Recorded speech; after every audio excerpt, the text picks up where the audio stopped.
জগন্নাথ মন্দিরের ৮টি অবাক করা তথ্য, যা জানলে আপনিও অবাক হবেন। পুরীর জগন্নাথ মন্দির কেবল একটি তীর্থস্থানই নয়, এটি রহস্য, ঐতিহ্য এবং ভক্তির এক অপূর্ব মিলন ক্ষেত্র। আসুন জেনে নিই এমন কিছু অদ্ভুত ও বিস্ময়কর তথ্য যা এই মন্দিরকে আরও আলাদা করে তোলে। ১. মন্দিরের ছায়া পড়ে না।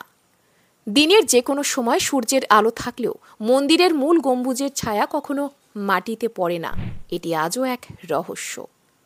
২. ধ্বজদণ্ডের বিপরীত গতি। মন্দিরের উপরে থাকা পতাকাটি সবসময় বাতাসের বিপরীত দিকে ওড়ে, যা প্রকৃতির নিয়মকে অমান্য করে। ৩. সাগরের আওয়াজ কোথায় হারায়। মন্দিরের সিংহদ্বারে প্রবেশ করলে আপনি সমুদ্রের গর্জন শুনতে পাবেন না, কিন্তু বাইরে বেরোলেই আবার তা ফিরে আসে। ৪.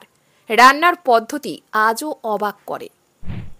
প্রতিদিন ৫৬ রকম ভোগ প্রস্তুত করা হয় এবং তা কখনো অপচয় হয় না, না বেশি হয় না কম, যেন ঈশ্বর নিজেই হিসেব রাখেন। ৫. রান্না হয় ৭টি হাঁড়িতে, কিন্তু খাবার বের হয় উল্টো দিক থেকে। যে হাঁড়ি সবচেয়ে উপরে থাকে সেটির খাবার সবার আগে রান্না হয়, বিজ্ঞান ও যুক্তির বাইরে এক অলৌকিক ব্যাপার। ৬. রথযাত্রার সময় রথ থামিয়ে রাখা যায় না। রথ একবার চলতে শুরু করলে তা মানুষের দ্বারা থামানো অসম্ভব, যতই চেষ্টা করা হোক না কেন। ৭.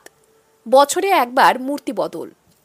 প্রতি ১২ বা ১৯ বছরে একবার নবকলেবর উৎসবে পুরনো মূর্তি নতুন কাঠে প্রতিস্থাপিত হয়, যা এক বিশাল আচার।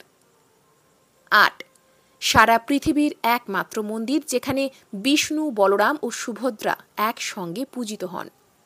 এই মন্দির শুধু একটি ধর্মীয় স্থানই নয়, এটি রহস্য, ভক্তি ও বিস্ময়ের এক জীবন্ত সাক্ষ্য। আপনি কি এই আশ্চর্য মন্দিরে কখনো গিয়েছেন? কোন তথ্যটি সবচেয়ে অবাক করেছে আপনাকে? কমেন্টে জানান, শেয়ার করুন।